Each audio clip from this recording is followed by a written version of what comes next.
Hello everyone, I am Joginder Singh Shekhawat. Welcome you all on this channel Nimbus Learning powered by Engineers Academy. आज के इस session में मैं एक खास इन्फॉर्मेशन आपके साथ शेयर करने वाला हूं और वो है कि एक निम्बस लर्निंग पर एक इनोवेटिव वे ऑफ लर्निंग की तरह हमने एक उड़ान बैच जो है वो शुरू किया है। उस बैच में हम किस तरह से किसी सब्जेक्ट को पढ़ाते हैं, क्या उसकी खास बात है, कैसे वो अदर बैचेस और क्लासेस से डिफरेंट है, उसका एक छोटा सा झलकी या प्रारूप हम आज के सेशन में डिस्कस करने वाले हैं। जैसा कि आप सभी जानते हैं कि किसी भी सब्जेक्ट को पढ़ने का जो सबसे अच्छा तरीका है वो है कि आप उसके बारे में क्या है, उसके मॉड्यूल क्या हैं, उन सबको हम समझ पाएँ, किसके माध्यम से कुछ इनोवेटिव तरीके, जैसे कि आप कह सकते हैं कुछ आपने इनोवेटिव वीडियोस बना लिए, एनिमेशंस हो गए, ग्राफिक्स हो गए, क्या स्ट्रक्चर होता है। और खासकर किसी भी सब्जेक्ट की बात करूँ तो मशीन जैसे है या पावर सिस्टम है, इलेक्ट्रिकल इंजीनियरिंग के जो सब्जेक्ट, उन सभी में ही अगर अपन कहें कि क्या उसका कंस्ट्रक्शन है किसी मशीन का, कैसे वो काम करता है, क्या क्या उसके कंपोनेंट है, कैसे हम सप्लाई देते हैं स्टेटर पे और रोटर घूम जाता है, तो इन सब का जो जवाब है वो हम दे सकते हैं एक खास तरीके से। वो है आपका इनोवेटिव वे ऑफ लर्निंग, जो कि हम इस उड़ान बैच में आपको पढ़ाने वाले हैं। तो इस आज के सेशन के माध्यम से मैं जोगिंदर सिंह शेखावत आपको ये शो करना चाहता हूं कि क्या है इस बैच की खास, क्या खूबी है, कैसे ये औरों से अलग है। तो एक इंडक्शन मोटर का जो एक बेसिक छोटा सा आपका एक इंटरेस्टिंग टॉपिक जो है उसको हम कैसे अच्छे से समझ सकते हैं, कैसे हम अलग वे ऑफ लर्निंग में इसे हम समझ पाएंगे, वो यहाँ पर अपन देखने वाले हैं। तो जैसा कि आप देख रहे हैं कि एक इंडक्शन मोटर यानी कि वो नाम जो फेमस है पूरे इलेक्ट्रिकल इक्विपमेंट्स में, जो आप सभी लोग डेली लाइफ में, चाहे डोमेस्टिक या इंडस्ट्रियल किसी भी अप्रोच की बात करें, उसके थ्रू हम जाते हैं। आपके रूम में लगा सीलिंग फैन हो या आपके किचन में चलने वाली कोई भी तरह की किचन अप्लायंस हो, इन सब में, या फिर आपके डे टू डे लाइफ में जो ट्रांसपोर्ट है, या फिर आपके मॉल, शॉपिंग मॉल, कॉम्प्लेक्स, कहीं पर भी अगर आप देखते हैं तो कहीं ना कहीं हम इंडक्शन मोटर का यूज़ ज़रूर कर रहे हैं। क्यों कर रहे हैं? क्योंकि वो सबसे बड़ी बात है कि वो एक तरह से एक रॉबस्ट कंस्ट्रक्शन है। फेमस मोटर क्यों है? अच्छी इफिशिएंसी है, साथ में वेरिएबल स्पीड ड्राइव है। वेरिएबल स्पीड ड्राइव वो यूटिलिटी है जिसे सबसे ज़्यादा इनहेंस किया गया इंडक्शन मोटर के बिहाफ पे।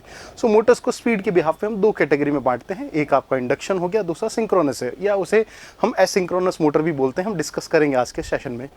इंडक्शन मोटर जो है उसको बेसिकली हम सिंगल फेज, थ्री फेज, दो यूटिलिटी में डिफाइन करते हैं। हम आज की सेशन में थ्री फेज इंडक्शन मोटर जो है उसको डिस्कस करने वाले हैं। थ्री फेज इंडक्शन मोटर का कंस्ट्रक्शन क्या है, एक थ्री फेज इंडक्शन मोटर का वर्किंग प्रिंसिपल कैसा होता है, ये दोनों बड़े ही इंपॉर्टेंट एस्पेक्ट हैं। लगभग स्टेट के एग्जामिनेशन में कहीं ना कहीं आप इस क्वेश्चन के थ्रू जरूर आपने आमना सामना हुआ होगा। चलिए तो हम बात करते हैं क्या है इंडक्शन मोटर, क्या हमें दिख रहा है। बेसिकली किसी भी इंडक्शन मोटर में अगर आउटर स्ट्रक्चर पे देखें तो ये आपका प्रोटेक्टिव कवर है, कुछ फैन आपको दिख रहा है, ये आपको आउटर स्ट्रक्चर दिख रहा है जो कि आपका एक तरह से स्टेटर फ्रेम है, क्योंकि ये दो इंपॉर्टेंट कंपोनेंट से मिलकर बना है, जिसे हम क्लासिफिकेशन के बिहाफ पे समझने की कोशिश करेंगे। तो एक इंडक्शन मोटर की अगर मैं चर्चा करूँ तो कहीं ना कहीं हमारे पास जो ये आउटर स्ट्रक्चर हमें दिखता है, उस आउटर स्ट्रक्चर में टर्मिनल हाउसिंग, फ्रेम और इसका जो आउटर बॉडी और ये शाफ्ट, ये केवल हमको बाहर से शो किए जा रहे हैं। अंदर क्या है, कैसे काम करता है, उसकी अगर हम बात करें तो किसी भी इंडक्शन मोटर में सबसे पहला चीज़ आता है थ्री फेज में कि भाई इसका कंस्ट्रक्शन कैसा है। सबसे पहली चीज़ आती है कंस्ट्रक्शन यानी बनावट। तो बनावट जो कंस्ट्रक्शन की बात करें तो किसी भी मशीन में, और इंडक्शन मोटर की बात करूं तो बेसिकली दो बेसिक कंपोनेंट है, एक है स्टेटर और दूसरा है आपके पास रोटर। स्टेटर बेसिकली एक फॉर्मर बेस्ड स्ट्रक्चर है जिसमें वाइंडिंग आपके मैग्नेटिक फील्ड को स्टैब्लिश करने के लिए यूज़ की गई है। और बात करें अगर रोटर की डिज़ाइन के बिहाफ पे इंडक्शन मोटर को क्लासीफाई भी किया गया है। They are two basic types, एक हम यूज़ करते हैं स्क्विरल केज इंडक्शन मोटर और दूसरा हम बात करते हैं स्लिप रिंग इंडक्शन मोटर, जिसमें रोटर की डिज़ाइन जो है उस मोटर के क्लासिफिकेशन को अलग अलग करके दिखाती है। यहाँ हम जिस रोटर स्ट्रक्चर की बात करने वाले हैं वो है आपका स्क्विरल केज, जो सबसे ज़्यादा हम यूज़ करते हैं उसकी इफिशियंसी पॉइंट ऑफ व्यू की वजह से ज़्यादातर आपके ड्राइव्स में हम इसी मोटर का ही इस्तेमाल कर पा रहे हैं। देखिए कंस्ट्रक्शन की बात करूं तो दो इंपॉर्टेंट कंपोनेंट हैं। तो जैसे पहले मैंने कहा स्टेटर, तो स्टेटर जो कंपोनेंट है जो आपके सामने है, और दूसरा कंपोनेंट होता है आपका रोटर। स्टेटर और रोटर में से यहाँ जिस रोटर डिजाइन को हम शो कर रहे हैं वो है आपका स्क्विरल केज। जैसा आप देख पा रहे हैं आपका स्क्विरल केज रोटर स्ट्रक्चर यहाँ पे शो किया गया। चलिए अब डिटेल से अगर हम बात करते हैं तो सबसे पहले हम चर्चा करते हैं स्टेटर की। एक स्टेटर में तीन बेसिक कंपोनेंट होते हैं। एक आप देख पा रहे हैं बाहर का, ये है स्टेटर का आपका स्टेटर स्ट्रक्चर, जिसे अपन कह सकते हैं ये फ्रेम है, स्टेटर फ्रेम। दूसरा अपने पास स्टेटर का कोर है जो कि मैग्नेटिक फील्ड के स्टैब्लिशमेंट के लिए, और तीसरा कंपोनेंट इन स्लॉट्स में की जाने वाली इसकी स्टेटर की वाइंडिंग है। ये तीन इंपॉर्टेंट कंपोनेंट है। आपके जो आउटर स्ट्रक्चर दिख रहा है इसे अपन फ्रेम कहते हैं। इसका मेन पर्पस जो है वो है मैकेनिकल प्रोटेक्शन प्रोवाइड करना मशीन को। बेसिकली योक से भी कंपेयर कर सकते हैं, जो अदर मशीन में अपन outer orbit outer structure use करते हैं। ये कास्ट आयरन या कास्ट स्टील से हम बनाते हैं मैकेनिकली प्रोटेक्शन मशीन को प्रोवाइड करने के लिए। बाकी पूरे एस्टेब्लिशमेंट के लिए भी इसे अपन यूज़ करते हैं।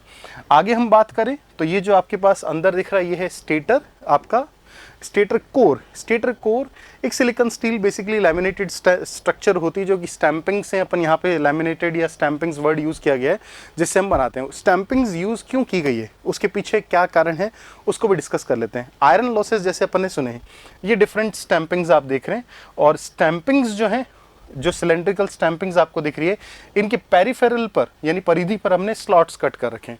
इन स्लॉट्स में ही कंडक्टर को क्या किया जाता है, इंस्टॉल किया जाता है, वाइंडिंग को यहाँ पर रखा जाता है, कंडक्टर वाउंड किया जाता है यानी स्लॉट पर। डिज़ाइन ऑफ पोल जैसे आपका आउटपुट है, क्या स्पीड चाहिए उसके बिहाफ पे वो चेंज कर सकते हैं। कंडक्टर्स यहाँ पर आप कह सकते हैं, वाइंडिंग जो है आर्मेचर वाइंडिंग जो आपका यहाँ पे स्टैब्लिश किया जाता है। स्टैंपिंग या लैमिनेटेड स्ट्रक्चर लेने के पीछे रीज़न है कि आप आयरन लॉसेस को मिनिमाइज कर सके, जो कि आपके लैमिनेटेड स्ट्रक्चर होने पे एडी करंट लॉसेस को क्या करेगा, रिड्यूस कर देगा। तो आयरन लॉसेस एक मेजर कंपोनेंट है जो यहाँ पे स्टेटर में आपका रिड्यूस होता है। स्टैंपिंग्स पर जो आपने यहाँ पे माउंट कर रखे हैं स्लॉट्स, इन स्लॉट्स में हम कंडक्टर को क्या करते हैं, यहाँ पे रखते हैं। कंडक्टर्स को यहाँ हाउस्ड किया जाता है, वाउंड किया जाता है, जो आप कह सकते हैं इस स्लॉट के बिहाफ पर ही होगा, पेरिफेरल में।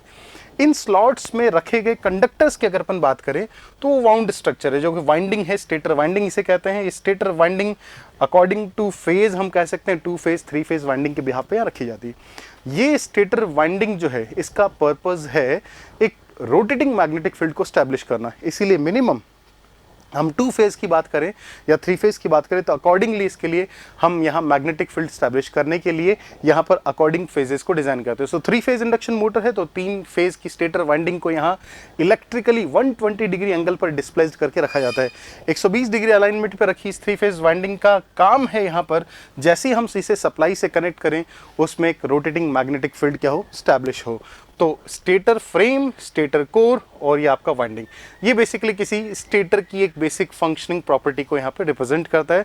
किसी भी टाइप ऑफ स्क्वायरल केज या स्लिप रिंग मोटर दोनों में ही स्टेटर का जो स्ट्रक्चर है वो दोनों के बिहाफ पे यही होता है। स्टेटर का स्ट्रक्चर कॉमन है जो ये लिया जाता है। स्टेटर का मेन जो पर्पस है वो ये है जो कि एक रोटेटिंग फील्ड को स्टैब्लिश करता है।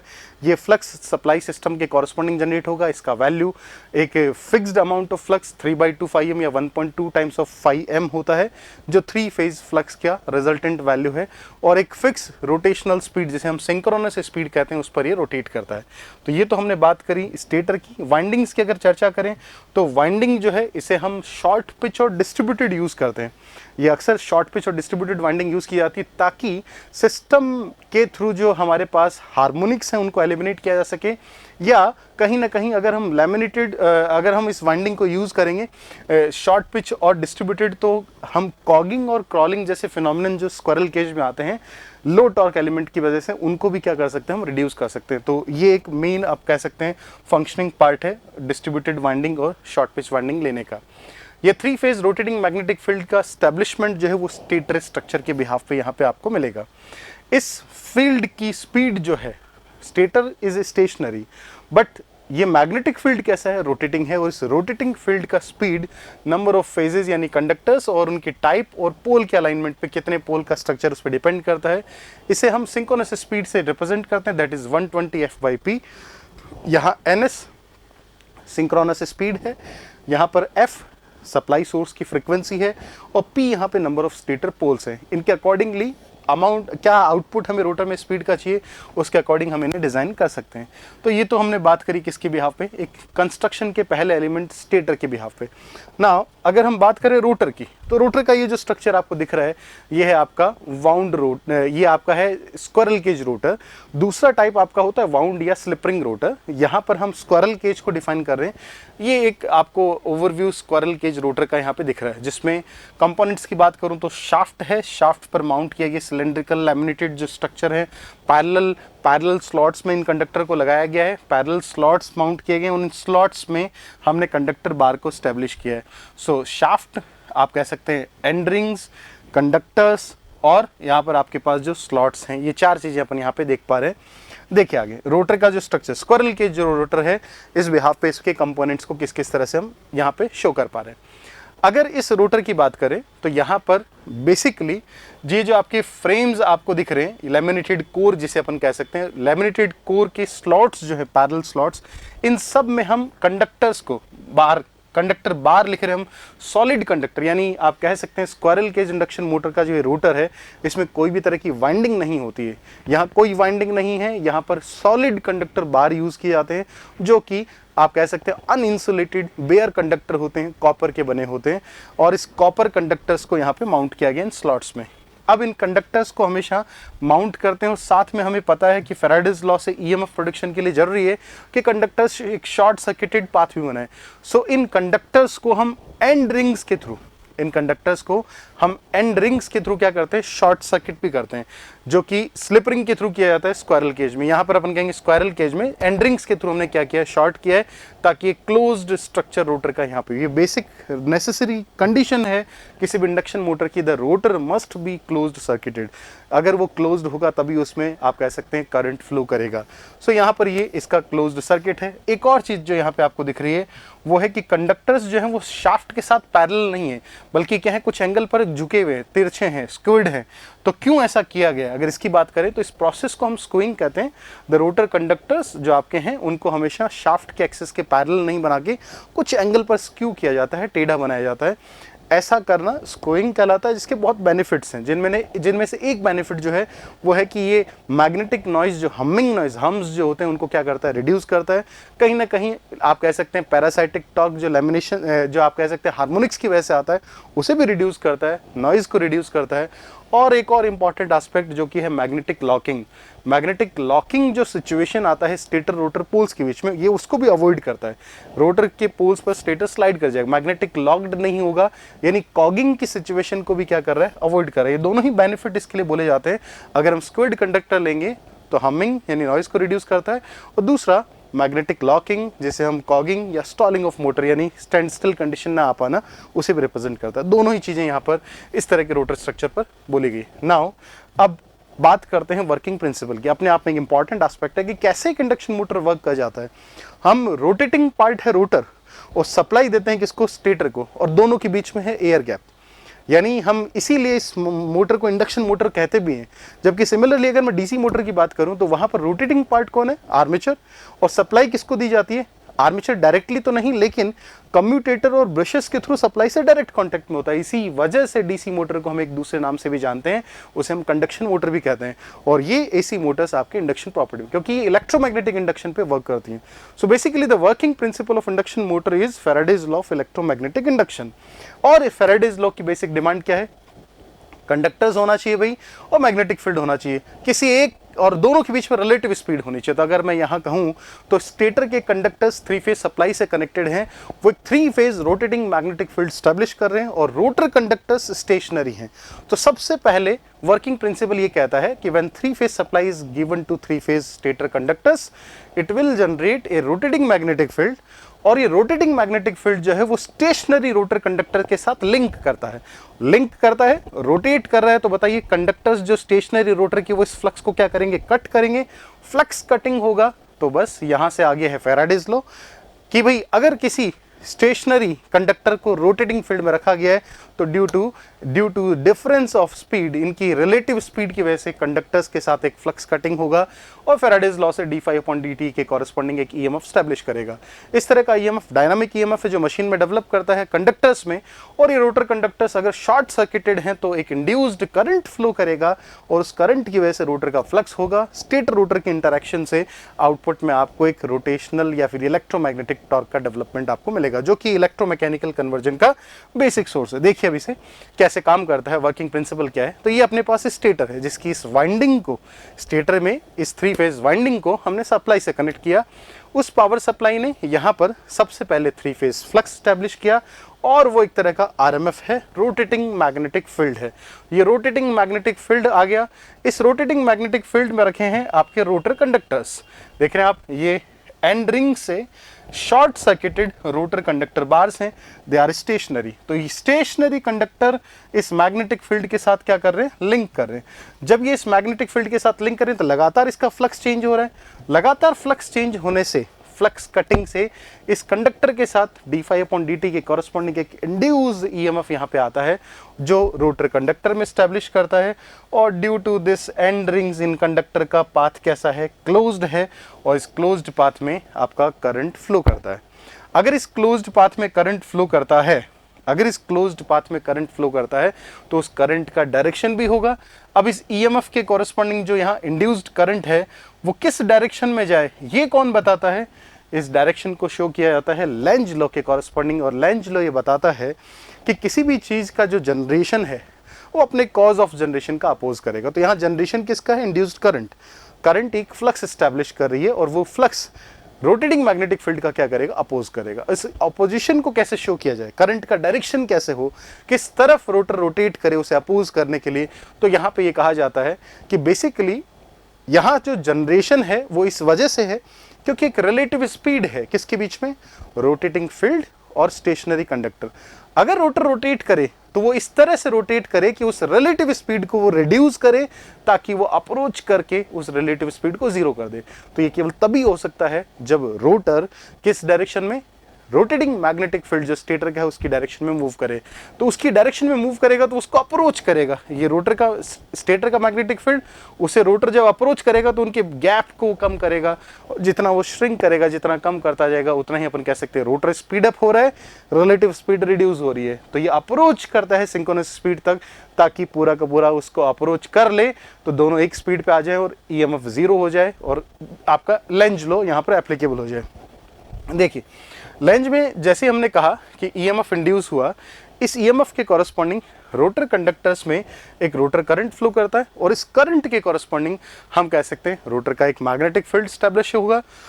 अब rotor magnetic field, stator magnetic field, इन दोनों के इंटरेक्शन से हम कह सकते हैं एक इलेक्ट्रोमैग्नेटिक टॉर्क मशीन में डेवलप करता है, जो कि मूव करेगा। एक फोर्स डेवलप हुआ इन कंडक्टर्स पर जिसकी वजह से टॉर्क बना, और rotor will also start moving in the direction of stator magnetic field. Rotor भी रोटेट करना शुरू कर देता है। इस परमानेंट रोटेशन को ही हम इलेक्ट्रोमैकेनिकल कन्वर्जन का बेस मान सकते हैं इस सिनेरियो में। सो लेंज और फैराडे दोनों मिलकर रोटर में इस जनरेशन को क्या करते हैं? डिफाइन करते हैं। तो अब आप कहेंगे कि जो मैग्नेटिक फील्ड है, उसी मैग्नेटिक फील्ड के डायरेक्शन में देखिए रोटर क्या कर रहा है? मूव कर रहा है, और इस मूवमेंट की वजह से ये अप्रोच करता है हमेशा उस गैप को रिड्यूस करने के लिए, लेकिन रीच नहीं कर पाता। जैसा हम यहाँ देख रहे हैं, स्टेटर मैग्नेटिक फील्ड जो लगातार आपके रोटेट कर रहा है, और उसे अप्रोच करते हुए उसके ऑपोजिट पोल्स के अट्रैक्शन में जाके उसको अप्रोच करना चाहता है साउथ, लेकिन कभी भी उसको अप्रोच नहीं कर पा रहा है। कॉरस्पॉन्डिंग पोल्स यहाँ पे रोटर में आपके स्टैब्लिश होते हुए आपको दिख रहे हैं। अब सिचुएशन ये आती है कि अगर रोटर की स्पीड सिंक्रोनस तक पहुंच जाए तो क्या होगा? हम ये जानते हैं कि रोटर कभी भी सिंक्रोनस स्पीड को गेन नहीं कर सकता है। क्यों? इसके पीछे रीजन क्या है? अगर रोटर स्पीड अप होकर सिंक्रोनस के बराबर हो जाएगा तो इन दोनों फील्ड के बीच का एक मैग्नेटिक लॉकिंग हो गया है, दोनों एक दूसरे के साथ मूव कर रहे हैं, तो रिलेटिव स्पीड नहीं रहेगा। अगर रिलेटिव स्पीड ही नहीं होगा तो क्या Faraday's law of electromagnetic induction applicable होगा? भाई नहीं। Relative speed zero, there is no production of EMF, कोई ईएमएफ नहीं बना, कोई करंट फ्लो नहीं किया। तो आप एक तरह से कह सकते हैं इंडक्शन मोटर का जो आपका ये प्रोसेस है वो इंटरप्ट हो जाएगा वहीं पे। इसीलिए हमेशा हम कहते हैं the rotor will always approach the stator magnetic field, it means synchronous speed, but never reach up to that। वहां तक पहुंच नहीं पाता, इतना पहुंचता है उसके पास तक। इसी वजह से इंडक्शन मोटर लगभग सिंक्रोनस स्पीड के आसपास चलता है, और उसी डिफरेंस को हमने क्या नाम दिया है? स्लिप हम बोलते हैं कि हमेशा एक कॉरस्पॉन्डिंग स्लिप मशीन में होती है, और उसका वैल्यू कम है। आप पढ़ते हैं इंडक्शन मोटर के लिए स्लिप कितना है? 2 to 6%। वो 2 to 6% स्लिप इसीलिए है क्योंकि वो बहुत कम रेंज है। फुल लोड स्लिप में बता रहा हूँ आपको, 2 से 6% तक आपका मशीन चलता है, तो बहुत कम डिफरेंस के साथ मशीन ऑपरेट करता है अपनी फुल लोड कंडीशन पर भी। इसी स्लिप की वजह से ही क्योंकि हम इंडक्शन मोटर को कभी सिंक्रोनस स्पीड पर रोटेट नहीं कर सकते हैं, इसी वजह से हम इंडक्शन मोटर को एक दूसरे नाम से भी जानते हैं। जैसे आप सब जानते हैं, इसे हम एसिंक्रोनस मोटर भी कहते हैं। एक इंडक्शन मोटर को हम एसिंक्रोनस मोटर क्यों बोलते हैं? क्योंकि ये कभी भी सिंक्रोनस स्पीड पर रन नहीं कर सकता है, यही इसकी खास बात है, नहीं कर सकता है। इसी वजह से एक इंडक्शन मोटर का वर्किंग प्रिंसिपल इस तरह से डिफाइन किया गया। तो अगर हम बात करें किसी इंडक्शन मोटर के वर्किंग एस्पेक्ट पे, तो यहाँ पर हमारे पास ये चीज़ क्लियर हो चुकी है कि हमारे पास पहली नेसेसरी डिमांड है रोटेटिंग मैग्नेटिक फील्ड, और दूसरा अपने पास डिमांड, जैसे आप देख पा रहे हैं, आप ये एस जो है आप देख पा रहे हैं यहाँ पे, कभी भी ये एन और एस यानी ये जो रोटर पोल्स हैं, एक्सेस दिख रहा है, स्टेटर का मैग्नेटिक फील्ड दिख रहा है, कभी भी इसको ओवरलैप करके इसके साथ नहीं चल रहा है, हमेशा एक लैग मिल रहा है। वही लैग ये शो करता है कि ये कभी भी, यानी ये हमेशा इससे कम स्पीड पर ही होगा। इसकी वजह यही है, इसी वजह से आप कह सकते हैं इसे एसिंक्रोनस मोटर बोला गया है। तो ये था एक छोटा सा आप कह सकते हैं कि एक तरीका जिससे हम आसानी से समझ सकते हैं कैसे एक इंडक्शन मोटर का स्टेटर रोटर फ्रेम स्ट्रक्चर सब आप यहाँ पे देख पा रहे हैं। एक बेसिक मॉड्यूल वर्किंग कैसे काम करता है, कब ये वर्क करेगा, क्या स्टैंडर्ड कंडीशन है, किन पर ये नहीं करेगा, यही सब इस इंडक्शन मोटर में हम यहाँ पे शो कर पा रहे हैं। तो किसी भी इंडक्शन मोटर का ये जो एस्पेक्ट है, इस तरीके से हम इसकी वर्किंग को आसानी से एनिमेशंस के माध्यम से समझ सकते हैं। तो ये था एक 3 फेज इंडक्शन मोटर का वर्किंग प्रिंसिपल और उसके कंस्ट्रक्शनल पॉइंट ऑफ व्यू को समझना एक इनोवेटिव वे से, जिसमें हमने ग्राफिक्स, कुछ एनिमेशंस और इन इमेजेस के माध्यम से इसको सीखा। बड़ा ही आसान हो जाता है अगर इस तरीके से हम किसी सब्जेक्ट के किसी टॉपिक को पढ़ लें, वो हमारे एक लॉन्ग लास्टिंग हम कह सकते हैं, हमेशा याद रहेगा अपनी मेमोरी में। उस पर कोई भी क्वेश्चन अगर आता है एग्जामिनेशन में तो आप अच्छे से आप उसको कवर कर सकते हैं। बस इसी तरीके से ही हम स्टार्ट करने जा रहे हैं आप लोगों के लिए उड़ान बैच। और इस उड़ान बैच में 1 जून से निम्बस लर्निंग पर मैं जोगिंदर सिंह शेखावत लेके आ रहा हूँ इलेक्ट्रिकल मशीन, जिसमें जैसे 3 फेज इंडक्शन मोटर देखा वैसे ही पूरी मशीन कंप्लीट मशीन जो है हम स्टडी करेंगे इसी तरीके से, इन्हीं ग्राफिक्स और इमेजेस के माध्यम से, ताकि बड़े आसानी से हम इसके कॉन्सेप्ट जो हैं उनको पकड़ पाएँ और उसको अच्छे से कवर कर पाएँ। तो याद रखिए 1 जून को शाम को 7 बजे से हम स्टार्ट करने वाले उड़ान बैच, और इसका लाइव डेमो आपके लिए निम्बस लर्निंग यूट्यूब चैनल पर अवेलेबल रहेगा, आप वहां से उसे देख सकते हैं। तो आइए सभी मिलकर स्टार्ट करते हैं। आप लोग 1 जून को शाम को 7 बजे इस बैच में आइए और इलेक्ट्रिकल मशीन को एक नए अंदाज में, एक नई तरीके से निम्बस लर्निंग पे हम इसे स्टार्ट करेंगे। Thank you so much. If you really like the video, please hit the like button, share the video, subscribe to our YouTube channel and press the bell icon for the latest updates. Thank you.